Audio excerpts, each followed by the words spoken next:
Save Traditional Culture in Nature. Karya ini kami persembahkan untuk teman-teman dan penonton sekalian. Semoga kalian menikmati karya ini dan bermanfaat. Kita dari SMP Regina Paja Surakarta, kelompok Discovery. Hai, aku Salin Safa Kinetama. Hai, perkenalkan namaku Eskiel Steven Christian.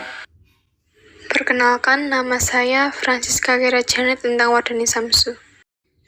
Perkenalkan, nama saya Nicholas Andrea di Pamungkas.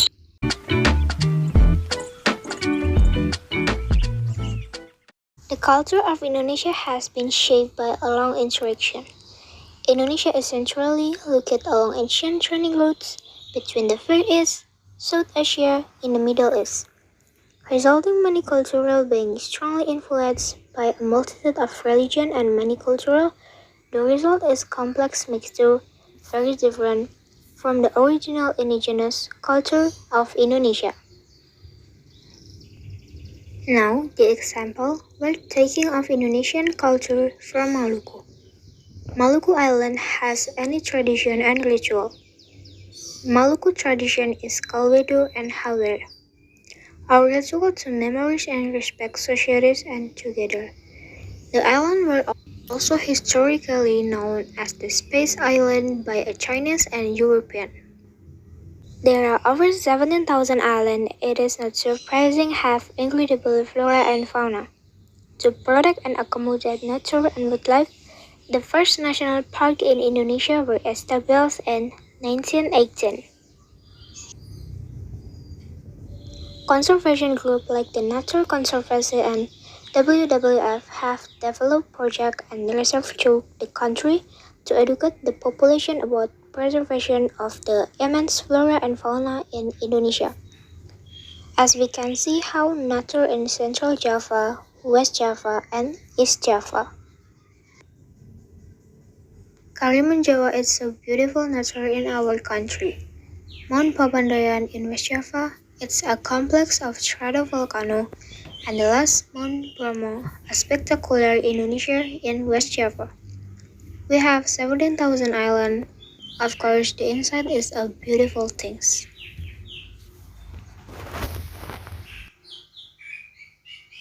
Apakah kalian tahu kenapa bangsa Eropa mengambil rempah-rempah di Indonesia? Karena mereka kekurangan rempah-rempah akibat wilayah mereka diambil bangsa Turki. Lalu, Portugis mendapatkan wilayah yang melimpahkan rempah-rempah yaitu di Kepulauan Maluku, Indonesia.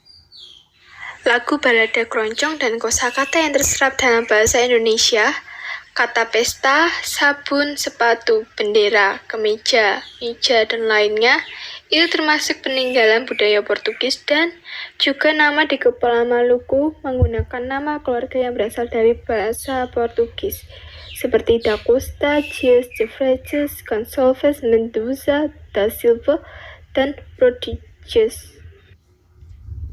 Bangsa Barat pada zaman dahulu sangat memberikan pengaruh besar terhadap kehidupan negara kita dan memberikan banyak peninggalan sejarah seperti yang akan kita bahas pada cerita kali ini, yaitu yang berasal dari Jawa Barat dan Jawa Tengah, sehingga bisa menghasilkan ciri khas tersendiri pada setiap daerahnya dan mengenalkan pesona alam Indonesia ke dunia. Telaga Warna, salah sawijining cariyos ingkang dipun pidhatosi déning rakyat Jawa Barat. Nyariosaken wonten raja lan pemaisuri ingkang dereng kagungan putra. Lajeng raja mutusaken tapa wonten wana lan nyuwun supados enggal kagungan putra. Dongonipun raja pun dipun kabulaken. Permaisuri nglairaken bayi wadon. Raja, permaisuri lan sedanten rakyat bingah sanget nyambut kelairanipun sang putri. Waktu sang putri ulang tahun ingkang ke-17, raja ngawontenaken pesta lan maringi hadiah kalung saking untayan permata warna-warni.